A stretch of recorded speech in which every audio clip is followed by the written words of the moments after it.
هفتمین فستیوال شانویه یا شهید یکتا هرکل به دروشما ولات پاریزی راستین هنرمندکی ویرکه دروژه خویا ششانده دومه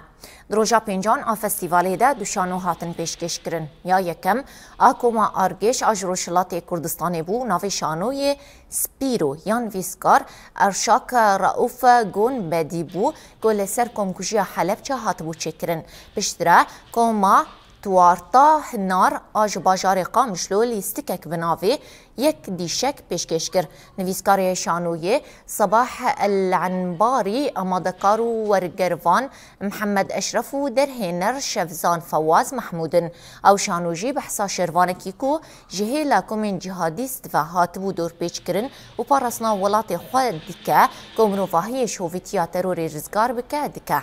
هفتمین فستیوال شانویه یا شهید یکتا هرکل ده حتی 11 نیسانی به پیشکش کرنا شانویان دوام بکه. میم هاتنه به نام کوما آرگش به شانویک به نام شانوی سپیرو که ایرو مدهولا محمد شیخو واجار قامش تو مپیشکش کرد و گله کیف خوشم که تولی هفتمین فستیوال شهید یکتا یا شانوی دبم یا ام هوی دکن همون سال اب فستیوال برای کوپیکی هبه و کم زیادتر جبین تولی بن و شانو و هنر کرده و شانو و هنر روجاوا زیادتر گشبه